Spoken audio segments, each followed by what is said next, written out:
You are checking out the All Out Show with Rude Jude on demand. Shea 45, I got Mr. Capone right here sitting across from me. Welcome to the building. Hey, welcome, man. Thank you for the invite, homeboy. The way it happened was really odd. Like, I saw this fucking funny meme of you writing in the diary, and it was like, you wouldn't even believe what happened, fool. And then I was like, I barely just wrote this. And then cats started posting like, oh, that's Mr. Capone. Yeah. And I was like, oh shit. So I click on it, and you're famous. I was like, fuck, this guy's got like fucking 250,000 followers. Yeah, man, I got a lot of those DMs, man. They keep coming out of nowhere, different ones. And, how do you feel about that? You know what? I guess it's the new age, right? You know, before, maybe years ago, I'd take that personal. Right. But now at the end of the day, hey, I mean. Shit, let me be on a meme, dog. I'd love to be on a motherfucking meme. Yeah, that shit, that shit will look good, look cool, there's nothing negative. It's kind of like jokes. Yeah, that was, then I reached out to you because it was like, great, man, like, great. This might look like I'm clowning on some dude that I don't know and that has a gang of followers. And not only that is, down the street from me. So, so I reached out and, you came respectful, man. So you hit me respectfully and I was like, man, it sounds like a cool dude right here. Yeah, so, I just wanted to be like, hey, let me fucking see what's up, man. Didn't know you. Now I do. Let's find out more about you. You got an interesting story. Yeah, I mean, shit, it goes deep. Yes, definitely a lot of different things, homie. Well, you're more represented in the Mexican rap scene. Is that fair to say? I mean, basically, I grew up in Southern California, LA. I was raised in the barrio. So basically my genre is to the homies, to the, the guys who grew up on the street, gangsters from LA, the essays. Yeah. That's my core. That's where it started from, Now explain to me like cause I don't know this shit, what is it, the Norteños and the Southern cats? So what's the difference? Basically, it goes down to jail politics, you know what I'm saying? Okay. At the end of the day. And does that bleed out into the streets? It bleeds onto the streets, but not in Southern California, because at the end of the day, it's all Southern California. But in Northern California, there's a lot of Southern California, Northern California rivalry, blah, blah, blah going on. But in L.A., now we got our own, everybody, neighborhood to neighborhood, block to block, there's action. You know what I'm saying? That's what it is. Yeah, so that's prison talk. That's prison. When you're in prison, you're divided by your section. You know what I'm saying? That's a fucking shame. But that's how it goes, right? You just gotta roll with the punches, And you're Pakistani? Well, yeah, I'm Stani nationality from Stani, like just Kazakhstan, all that area. I was raised in that area, Mongolian descent. Family's been to Pakistan, Afghanistan, everywhere. The fucking Genghis Khan fucked everybody, bro. That's a fucking motherfucker, bro. Hey, Genghis Khan's my bloodline. That's what I'm saying. Yeah, that's my bloodline, man. You look at like his DNA is in more motherfuckers. He's responsible for more motherfuckers in this world. It's like crazy. And that's why shit. People they don't know, because like you said, the DNA's been everywhere. So Genghis Khan definitely is, one of our in bloodlines. You see some of my cousins straight have that Asian look, but they're from Central Asia. You see Triple G, the boxer. Yeah. He has probably that blood in him. Yeah, you see it in his eyes. Yeah. So, that's Russians, that's they got that. Yeah, my homies are from, they're from Afghanistan. I forgot like what tribe they're from. Yeah. I thought that motherfucker was Filipino first time I met him. Exactly. The Hazara tribe. So yeah. Yeah, Hazara. Yeah, exactly. yeah. And that's what I am. That's one part of Hazara. Okay, no shit. Yeah, exactly. And you lived over there? Nah, I haven't lived there. You never grew up there? In LA, yeah. Born and raised in LA? Well, I was born actually over there. No shit. But I was raised in LA since like a little baby. So what's that like? What's that like being the son of immigrants from what is that, Eastern Asia? Or Western Asia? It's considered Central Asia. Central Asia. What is that like being the immigrant son of someone from Central Asia, but you have to get along in the barrio? What's that like? Well, I mean, for me, it was pretty much easy as a kid. I grew up, neighbors were my neighbors, we're all family, so It was all love. There was nothing but, it was it felt like I was in my own, these are my people. This is what I knew. This is my neighborhood. It's your neighborhood. So, Robert or Rodrigo or whoever was on the block is basically, we're all family. So I grew up, people thought like, yo, what part of Mexico you from? Like, and I would tell them where I'm from. They're like, oh, is that by Durango? Is that, I'm like, So, hey, at the end of the day, you just roll with the punches. You know what I'm saying? Yeah, you let people think what they think, and then if they ask the questions, then you tell them what the fuck it is. Yeah, it's not where you're from, it's where you at, how you living your life. So that's where my life was at. So Southern California, you know what I'm saying? But then you go home and then you have a different type of food. Yeah, well, yeah, we did. The mom makes different kind of food. At the end of the day, my mom was doing a lot of babysitting, so she's learning to cook every kind of food, from Chinese food to Asian food to just everything. Hispanic food, obviously tacos, burritos we had. So we just grew up when you come from an environment like Genghis Khan, you got to know how to adapt to your new surrounding. You know what I'm saying? Well, it looks like that because you got a record label. Yeah, independent record label, High Power Entertainment. You got a gang of motherfuckers on this bitch. I mean, Sugar Free? Sugar Free was one of the cats, yeah. MC8? MC8, yeah. Bone Thugs? Bone Thugs, Lazy, Busy, Crazy, Shots Out. How are they all to work with? MC8 is one of my favorites. Like, that guy's fucking humble as shit and just classics. Yeah, MC8 is cool. He's straight down to business. When we first worked with him, we're a little bit raw, like rough with us, so we see MC8 as like, hey, let's go on a mission, kind of thing. Right. But he's straight to business. He's real with it. He's intelligent. You could tell him he's been around the block. Right. He knows his stuff, and much respect to him. Are you still doing with 8, or was that something earlier? It was just a project we did. Let's do some. We always kept in touch about maybe doing more, but so busy that we were just on a ball. Like at one time we had a huge, moving, so it was like Sugar Free, this, that, boom, boom. This song was Snoop. Like everything was active on the streets when the streets were really hitting the streets. When you hit record stores and the swap meets and the hood stores, that's when we were popping it. Is because SoCal's so big, you can basically just eat off of this area?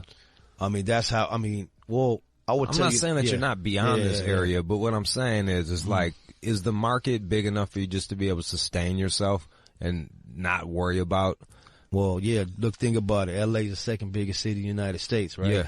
So right off the bat, that should tell you there's people and there's a system here. People don't know the system because it's all underground. It's the hood. It's from the barrios. They have all the swamis, the independent mom and pop shops, the discotecas, the Mexican stores. That's where we sell millions without even people knowing we sold millions. You know what I'm saying? You instead of trying to be fucking accepted by the mainstream, you're just going directly to who's fucking with you and slanging. Direct. And it's not that we have a system where I'm walking every store. Right. I mean, every section has a guy who runs his own territory. So you could be in South Central. You could be in East LA. You could be in San Gabriel Valley, A1A Valley. There's a guy for every section. You dump him off 10,000 CDs, and a week later he goes, I need 10,000 more. And the business kept going like that. You know what I'm saying? But we did it also all over the place, I hope you guys are listening to this business model. It's fucking great. I'm selling a book, and I'm trying to get like regular people that buy books to buy it, and I gave up. I just did I'm going to bars now. I'm doing book signings at bars because that's who the fuck fucks with me. Like people that they don't fuck with me. I just go to where they fuck with you. Exactly. Yeah. I mean that's what it is, man. You got a book that's good. That's why I'm supposed to have a book about my whole story. That's what I've been working on, but it's been taking a long time, and I definitely want to bring the book and bring out more things that people want to know interest, because I got a lot of interested people about my history and how the hell did this guy do this, how the hell blah blah blah. But I mean, hey, we here now. You can tell me some of these things, bro. Like, I mean, yeah. How did that happen? Were you ever affiliated? I mean, I grew up in exactly. I mean, is it impossible not be affiliated? Like when you grow up in that neighborhood? I would tell you like this. You don't have to be affiliated, but if you are somebody or doing something, let's say the cool guy, you know what I'm saying? If you're somebody, you're doing something, if you're not just in your studies in the corner, avoiding everyone, and you're going to be involved in this stuff, at least from my neighborhood where I came from. If you're in the mix, you're going to be in the mix. You're going to, if you like girls, partying with girls, if you like messing around, you're going to be a G. You know what I'm saying? Right. You could be gone for one day, you could be lasting for 1 month, you could be lasting forever, but you're going to get involved. This Southern California in the 90s, it was crazy. Now, I know it's a whole different game now. How's it changed? I mean, you could just see how it changed. Like, right now, we could be driving down the streets, we'll see gangsters left and right. You know what I'm saying? Yeah. You would be watching your back. Now, you don't see it. look at the way I look. How many people you see that look like me nowadays? Very few. Someone Not in my neighborhood. Exactly. You know what I mean? Not where I'm at. And I'm gonna tell you this: whatever neighborhood you were at, we were there. Yeah. Because I mean, I remember going to rich neighborhoods and like girls would be like invite the whole hood be up in there. Boom, jack the whole house. Still the whole motherfucking house get so took. It was like a lifestyle. Couches. Yeah, it was a lifestyle back in the 90s, you know what I'm saying? And hey, it just evolved. Are you happy that it's chilled out? Does it make it easier for you? You know what? Yeah, of course. To me, that's all I knew. So to me, it was like, I love that life too. I can't say I hated it. I loved it because that's what made me who I am today. But for the people growing up, like for people who have new kids and different stuff, it's way better because 99% of the people don't make it like I make it. Right. So I made it, so that's why I'm happy. But wait, what if I was doing life in prison? What if I was, you know what I'm saying, shot, dead? Then it wouldn't been a good story. You know what do you saying? prefer? Let's just to switch gears. What do you prefer, running the label or making the music? My whole thing was to do the music. That was my cora. That was my heart. Yeah. To do music. But when you got no opportunities, when you're in the hood and you don't have a record label, I mean, now I'm seeing all this stuff. We grew up in the hood, but we never would come to this side of the town. You know what I'm saying? Right. We would never be in Beverly Hills. What would be the reason? I mean, exactly. So to us, it was just like a movie or something, you know? Right. So by us coming in the hood, we had no other option. We didn't know other record labels. We didn't know how to mingle with people. So we just did what we had to do to survive. And what were some of the first mistakes you made as a record label owner? Did you have any missteps that you learned from? Maybe when I was really popping, to take those emails and messages from the major labels where we got big, but you know, I'm happy what I'm doing, but you just never know what could have been if I went with these major labels and sat there. And today maybe I'd be, you know, it could be a Tupac, it could be a French Montana. You know, who knows what could have been about that. But major labels, like, you're getting played on Power 106 LA, you're getting played on Kiss FM. Who are you? We want to have a meeting with you at Capitol Records, but I never went. Are you sought out by, do you consider yourself Chicano rap? And if so, are you sought out by Chicanos? And what do you mean by that? I'm asking, because we had a rapper on there like, there's not enough Mexican rappers, there's not enough rap for Mexicans, and I feel alienated. Do you feel the same way, or it doesn't seem like you feel that way because it sounds like you're fucking crushing. Yeah. No, I feel good. I mean, I feel like we have our fan base. Right. We have successes there. You can sell records. I've made Billboard charts. I mean, without all money, no money spent, all money in. You know what I'm saying? Like, basically, I could drop it in a garage and boom, my album pops up number 17 because there is Hispanic people out there and they're buying the music. But what I feel on the other note, that we're not getting, like right now I'm on Cyrus. This is the first time I've been on Cyrus. Yeah, and it was a total accident too. Exactly. It was a fucking fluke. So the world don't know about us outside the Hispanic street community. Right. And that's a deep community because that you can hit the Billboard charts, but it's deep as fuck, and it's beyond California too. You're going into Arizona, motherfucking Texas, all that shit, right? If you think New York don't have it, you're tripping because New York's got Mexicans all day. I go to Corona, I used to go to Yonkers, Corona, Brooklyn. What's that soup they make where they throw the whole chicken in there with some squash and carrots and shit? You know, like that's my menudo or something. Pasola. Pasola, yeah. My favorite shit is in motherfucking is in Queens. Like it's like I'm going to Queens for my favorite Pasola. It's crazy. And that's when you go into New York, you wouldn't know, but there's a lot of Hispanics there. I mean, it's probably like the second biggest or third biggest population of minorities, but people don't know that because they're just in their own communities. You know what I'm saying? Yeah. And it just takes one person to take it to the next level where all this empire of people will pop up because they're waiting for that day. And that's what I feel the struggle is. How come we can't get to the next level? Because I think we just don't know the people in that position. Like right now I'm on this. This is elevating me to let the world see me like, oh shit, this is the guy we know, Capone. Like you did a meme. People were tagging me. You didn't know who I was. Right. But people knew on the streets and they were getting a kick out of it. Right. But it was like, yo, and then now you're like, oh, this guy's a rapper, you know? Yeah, I fucking didn't. And I just pissed off a gang of other people with another meme I want to talk about, but I got shadow banned for a while. So I'm like, and then I posted that meme. I thought it was funny. And then I was like, they're like, oh, this is a real dude. And I was like, great. I was like, great. Here I go again, another fucking thing. And you was nothing but cool about it. So I appreciated that shit, man. I was like, cool, man. Come on through. Like, you meet people in the most real ways, especially if cats just respectful to one another, man. It's just like, yo, I just like, hey, man, you want me to take it down? I'll take it the fuck down. You was like, no, don't even worry about it. Yeah. It was all love, man. It's all love. I appreciate it. Yeah. I'd love to be on a fucking meme. Like, throw me on a pedophile meme. Oh, fuck. I look like a fucking tree jumper. Like, fucking, hey, man. Yeah, I thought that was pretty fucking cool. I thought it was cool as hell. Yeah. Mr. Capone here, we about to jump into one of his songs. Don't go anywhere. Yeah. You know what this is? It's that America's worst nightmare. Off that West Coast. Huh. Mr. Motherfucking Capone with the E. America's worst nightmare.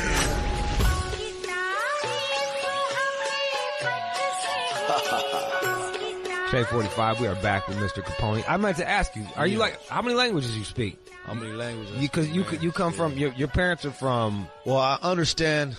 Was it like Urdu or some shit like that? Or they speak more Pashto. It's not Urdu, but okay. I understand maybe a few languages. I only speak English. I mean, I don't even speak Spanish. I understand some Spanish. I know the slang. I know the slang of Pashto. I know the slang of even Urdu. I know the slang of a lot of country stuff. You know what I'm saying? Yeah. But I only speak English. That's what's up. That's all I know too. If you talk about the hood shit right. from other languages, I might know that shit, but that's as far as it goes. It's crazy. Yeah, I always talk about this. I had Estevan Oriol on here, and we were just talking about like how different the cultures are. Like, I'm a Michigan dude. We had pockets of Mexican neighborhoods, but it wasn't like it wasn't like this. What part of Michigan you from? Pontiac. Oh, Pontiac. All right, cool. So there was a small fucking Mexican community. Yeah, over I think there. Eastland, they have a lot of Mexicans. Ann Arbor, there's a couple places. Southwest Detroit is a big one. Yeah, they actually came and took over the fucking city. With the dope, like they had the direct line with that shit. They had dope and choppers, and they came and took that shit over. Every city, they got Mexicans in every city. They won't know, but they're really moving it. Yeah, basically, that's you're not gonna get it from me. Like you need some pasta, I might be able to hook you up, but like you're not gonna get it from me, bro. That was a great song. I appreciate you playing it for us and just telling us a bit about your life. You got so much shit going on. Jack and Your Beats, Gangsta Love, High Power Smokeout, My Gang Related. These are all singles right here? Yeah, so these right here were last year in 2017. I dropped 12 mixtapes. Every month I dropped a mixtape. So how much work is that, bro? It's a lot of fucking work. It was basically juggling streets and doing music. So here's the question: do you feel like your music was diluted because you put out so much fucking shit? I feel like this what happened since I've been doing this music since the early 2000s. So I was popping in 2006, 2007, 8, real strong. I kind of stopped from 2008, bringing in more artists like Busy Bo and Sugar Free. I kind of went off my music and just took a pause to 2015, 16. And that's like fucking 40 years in rap. And that's what I'm saying. So I'm seeing the game change. Like you say, okay, I got 250,000 followers on Instagram, but my Facebook was over 1 million. And I feel like, man, I should be at 1 million also on Instagram, but right. Instagram's the new generation of things going on. So I kind of barely came back, you could say in 2016, 17 right. to start Capone's back with this, and that's why I said I felt like I had to do 12 mixtapes to just get me back relevant. Just to push him. Exactly. Just to push him. And now I'm back in the position where now I'm gunning. I can see things in my vision. How were they received?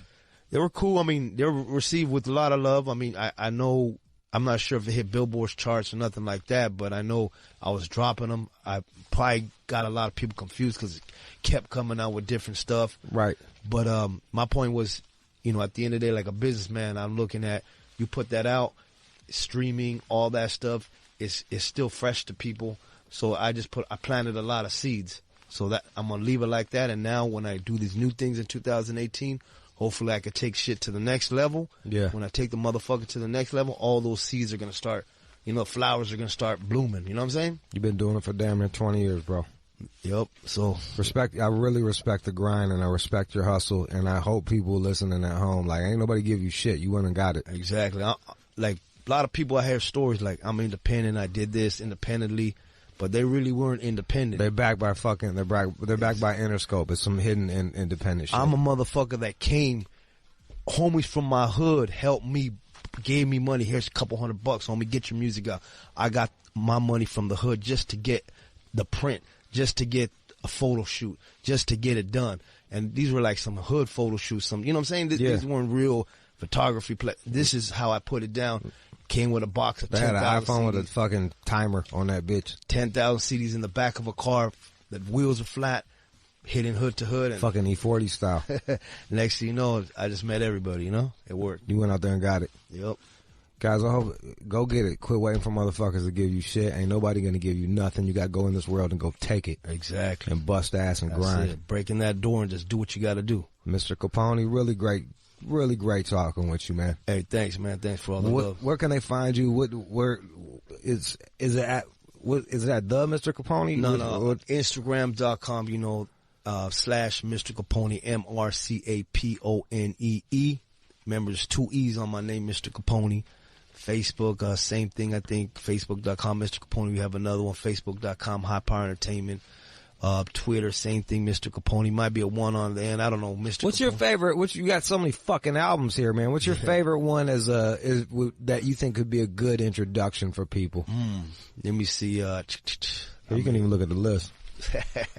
That's crazy. Got fucking 40. It looks like a goddamn. It looks like a fucking table of contents. Man, these are all the ones I would say. Shit. The Blue album, I like that because that's straight like kind of street. Okay. But then also I had some good ones. The Soldier Story that I felt real deep about.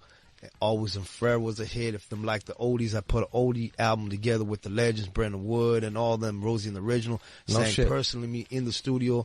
And those so classic because the hood always loves the oldies. Why do you think, I was talking to, Esteban about it. Like I went to, you know, I'm from Michigan, so you go see like a soul concert, it's all black people. Yeah. I came out here, it was all Mexican motherfuckers. I was like, what the fuck is this? Why is this, why do you think that is? I mean, it's from generations like the OGs of ours. That lowrider shit, right? And, you know, we always like to stick to whatever we stick to. So they stuck with that, and it's been passed down a generation, the same stilo, oldies, old school, the Zap, you know, they all love that G-Funk. Yep. That's just the West Coast, you know? I mean, from what I know, like obviously Michigan is Motown, but we feel like this is Motown too, you know what I'm saying?